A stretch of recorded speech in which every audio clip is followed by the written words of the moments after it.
الحمدللہ رب العالمین والصلاة والسلام علی سید الانبیاء والمرسلین اما بعد فاعوذ باللہ من الشیطان الرجیم بسم اللہ الرحمن الرحیم یا رب لک الحمد کما ینبغی لجلال وجہک وعظیم سلطانک رب اشرح لی صدری ویسر لی امری واحلل عقدۃ من لسانی یفقہوا قولی رب زدنی علما۔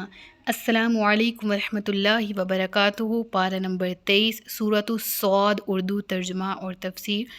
الحمدللہ آج اس کا پہلا لیکچر ہے۔ گزشتہ لیکچر میں ہم نے اس کا ابتدائی تعارف پڑھ لیا۔ آج کے لیکچر میں ہم اس کی آیت نمبر 1 سے آغاز کر رہے ہیں۔ صاد والقرآن ذی الذکر بل الذین کفروا فی عزۃ وشقاق۔ صاد، قسم ہے قرآن سراپے نصیحت کی، بلکہ کافر تکبر اور مخالفت میں پڑے ہوئے ہیں۔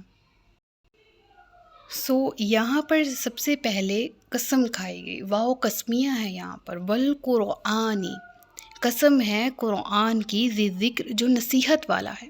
کس چیز کی قسم کھائی جا رہی؟ یعنی نبی اکرم صلی اللہ علیہ وآلہ وسلم نے جو دعوت دین دی، جو پہنچا رہے ہیں، جس کی پریچنگ کر رہے ہیں، وہ برحق ہے۔ یہاں پر قرآن کی قسم تو کھائی گئی، لیکن جو محذوف ہے، جو انڈرسٹوڈ ہے، وہ یہ کہ دین محمدی برحق ہے۔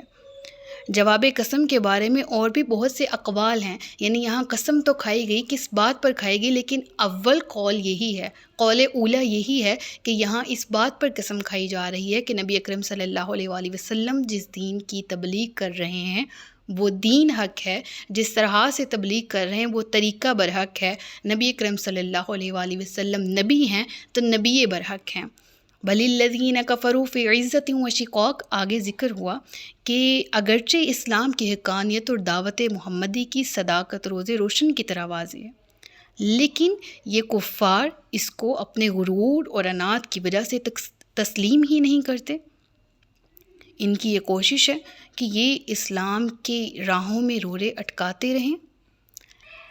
کم اہلکنا من قبلہم من قرن فنادوا ولات حین مناص، اور ہم نے ان سے پہلے کتنی قومیں ہلاک کر دیں تو وہ پکارنے لگے، حالانکہ بھاگنے کا وقت نہ تھا، اور انہیں اس بات پر تعجب ہوا کہ ان کے پاس انہی میں سے ایک ڈر سنانے والا رسول تشریف لایا۔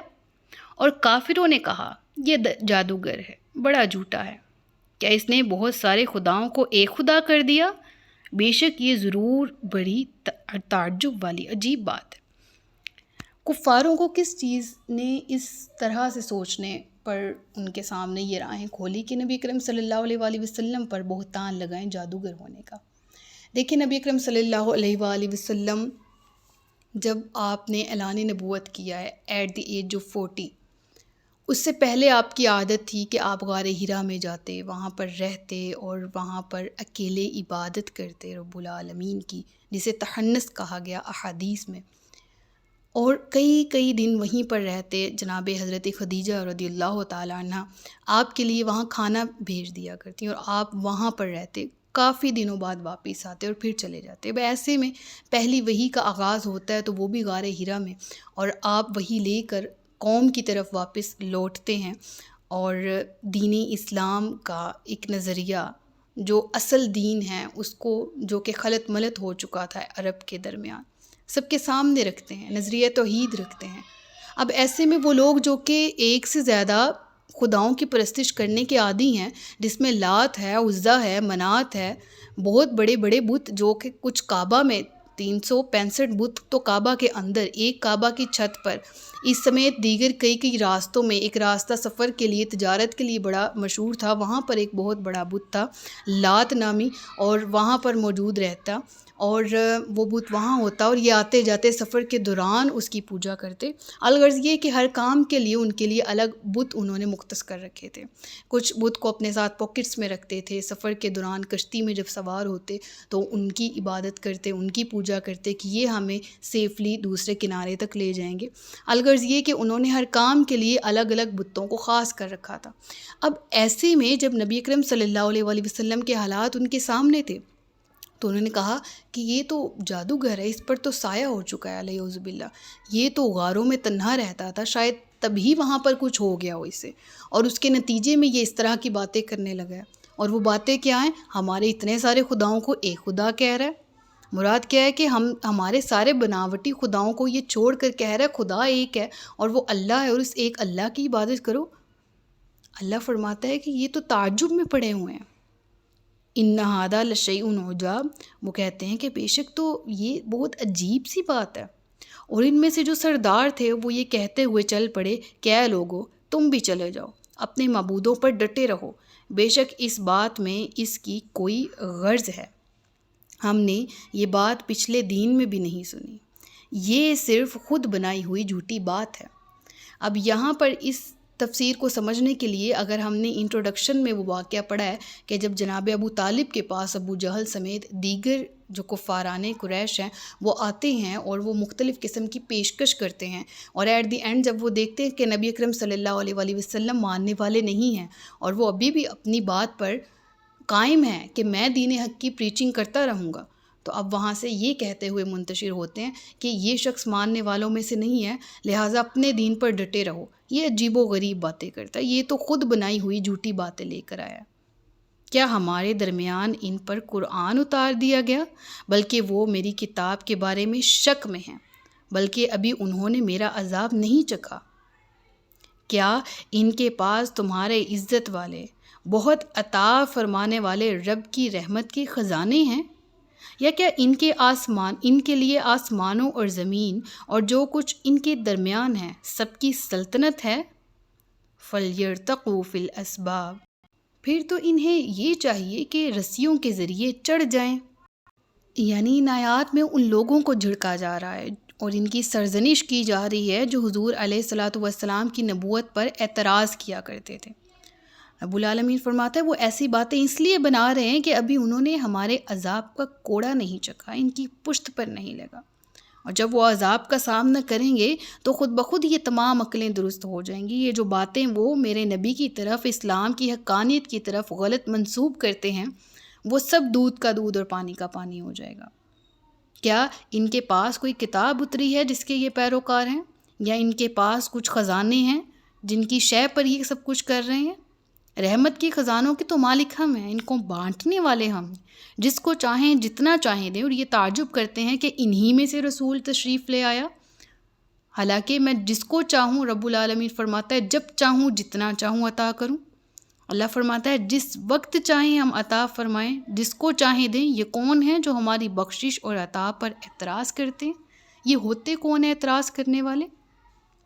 اس کا ذکر ہوا فَلْيَرْتَقُوا فِي الْأَسْبَابِ، یہاں پر محاورتاً ذکر ہوا ہے اس کا کہ اگر یہ جو کچھ زمین و آسمان کے درمیان ہے ان کا ہے، کیا یہ اس کے مالک ہیں؟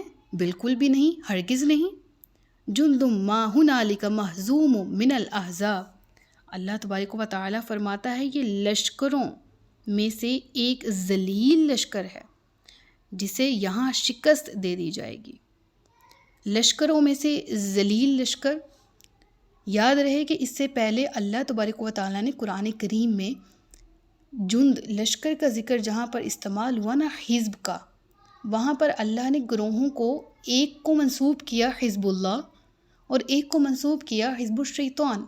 حزب اللہ کون؟ جو اللہ کے پیغامات اور اللہ تبارک و تعالیٰ کے دین اسلام کا علم بلند کرنے والے، اور حزب الشیطان وہ تمام قوتیں جو اسلام کے مخالف ہیں، وہ تمام ایولز جو کہ اللہ کے احکامات کے مخالف چلتی ہیں، خواہ ان کا الکفر ملت واحدہ، خواہ ان کا نظریہ عقیدہ کوئی اور ہی کیوں نہ ہو، آپس میں وہ ایک ہیں، اسلام کے مخالف ہیں۔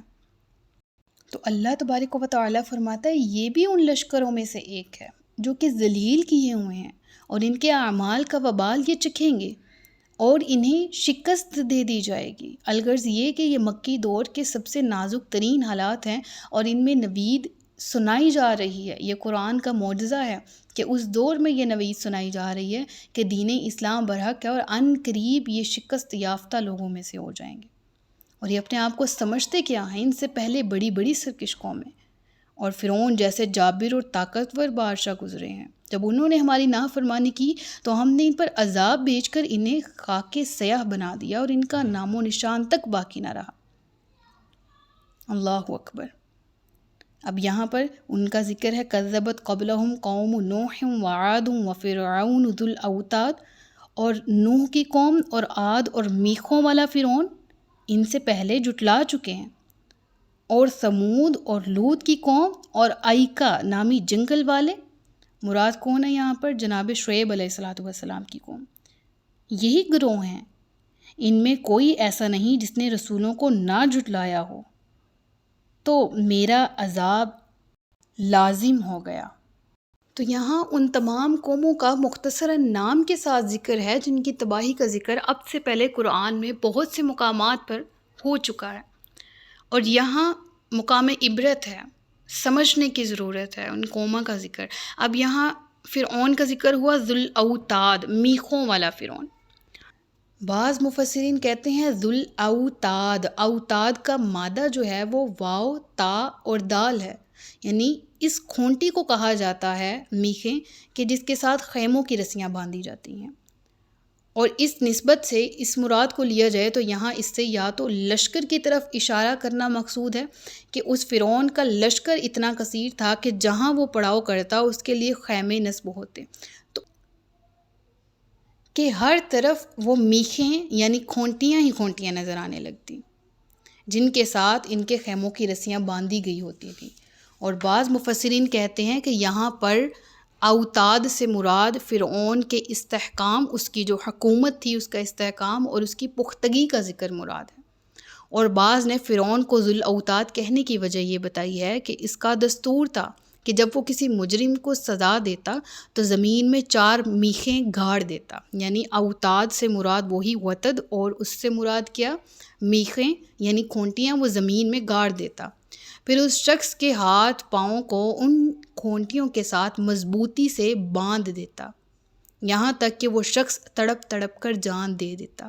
مفسرین کہتے ہیں یہاں پر ذو الاوتاد فرعون کو کہا گیا میخوں والا، اس سے مراد یہ ہے کہ اس کے دور میں دستور یہ تھا کہ جب وہ کسی مجرم کو سزا دیتا تو زمین میں 4 میخیں یعنی کھونٹیاں، جس کو اوتاد کہا گیا نا یہاں پر، وہ گاڑ دیتا، اور پھر اس شخص کے ہاتھ اور پاؤں کو ان کے ساتھ مضبوطی سے باندھ دیتا، یہاں تک کہ وہ شخص تڑپ تڑپ کے جان دے دیتا۔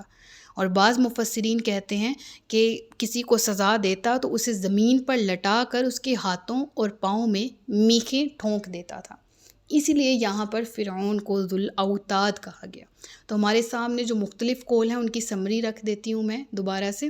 ایک یہ کہ اس سے اس کی جو حکومت ہے اس کی قوت اور استحکام کی طرف اشارہ ہے، دوسرا یہ کہ اس کے خیمے لشکر کے اس قدر زیادہ ہوتے تھے کہ جہاں پر وہ خیمے نصب ہوتے اس قدر کھونٹیاں ہوتی کہ ہر طرف نظر آتی، یعنی اس کا لشکر اس قدر تعداد میں زیادہ ہوتا۔ پھر ایک قول ہم نے یہ پڑھا کہ اس کی سزا دینے کا طریقہ یہ تھا کہ وہ میخوں کو استعمال کرتا تھا کسی شخص کو دردناک سزا دینے کے لیے، اس لیے اس کو یہاں پر ذکر ہوا وَفِرْعَوْنَ ذُو الْأَوْتَادِ۔ اور اللہ تعالیٰ نے قوم سمود، قوم لوط، قوم شعیب، یہ تمام گناہ گار قوموں کا ذکر کرتے ہوئے فرمایا کہ ان کل الا کذب الرسل فحق عقاب، ان میں سے کوئی ایسا نہیں تھا جس نے اپنے رسولوں کو جھٹلایا نہ ہو جو ان کی طرف مبعوث ہوئے تھے، تو فحق عقاب، پھر ایسا ہوا کہ ان پر میرا عذاب لازم ہو گیا۔ اللہ اکبر، اللہم لا تجعلنا منہم۔ صدق اللہ العلی العظیم و صدق رسولہ النبی الکریم۔ سچ فرمایا اللہ نے جو عظمت والا ہے۔ اپنا بہت سا خیال رکھیے گا، مجھے دعاؤں میں یاد رکھیے گا۔ تاجدار ختم نبوت زندہ باد، پاکستان پائندہ باد۔ السلام علیکم ورحمۃ اللہ وبرکاتہ۔